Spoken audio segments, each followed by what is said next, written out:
Hey guys, today we're going to be talking about Arthas, particularly a beginner's guide for him.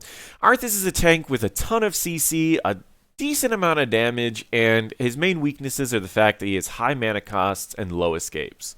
What do I mean by that? I mean that if you get flipped by a Garrosh and their team starts attacking you and putting a lot of effort into killing you, there's nothing you can really do other than slowing people and heal yourself to try to get out. While someone like an ETC could slide through, Diablo could push someone away. Just about every other tank in the game has some form of getting out of this, with the exception of Arthas.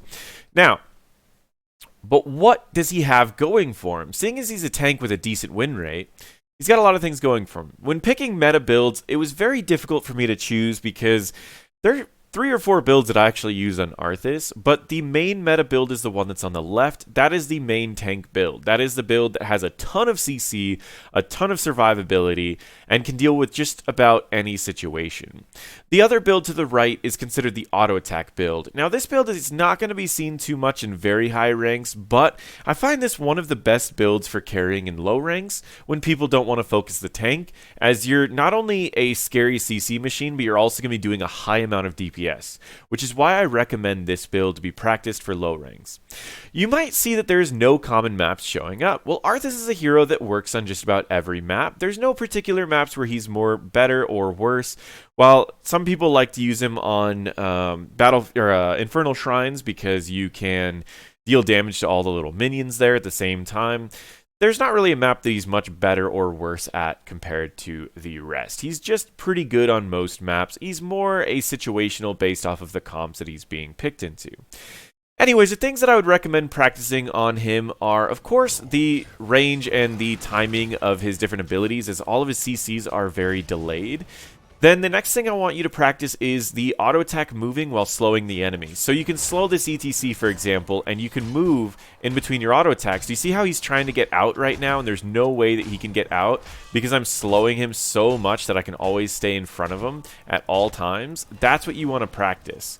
And then even if he slides through, you could follow the path of his slide and immediately route him where the slide's going.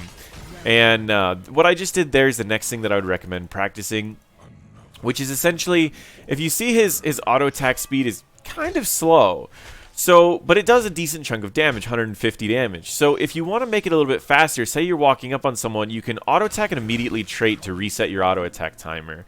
So it looks like that, and you kind of just do 2 quick slashes very quickly, and it's a nice burst damage. You can combine it with the rest of your burst if you want to. For example, we have our E going, and say we go in, we auto attack, trait, Q, W, and then take a step back, and boom, that's 1,000 damage. That's 1/4 of a tank's health in a quick burst, and that's what I'm saying. He has a surprising amount of damage. But really, Arthas is picked for the amount of CC that he has, as you can root someone in place, then you can permanently slow them wherever you go by staying with them with this slow, as well as you have a lot of other CCs going. Those are the major things that I would recommend practicing on Arthas, is getting used to his root range, his root timing, as well as keeping up with the slow and using the double trait whenever you can.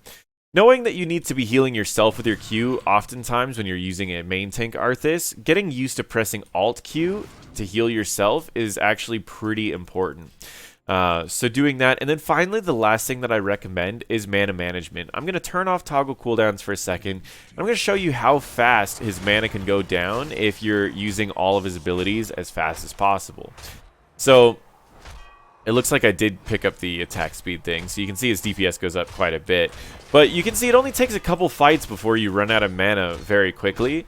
So I can go through all of his abilities probably 3 times before we're actually out of mana. So if you're on a Volskaya fight, you're going to run out of mana before the Volskaya fight's even over, which is why I highly recommend people get very used to, see, I'm already out of mana, I can't root anymore.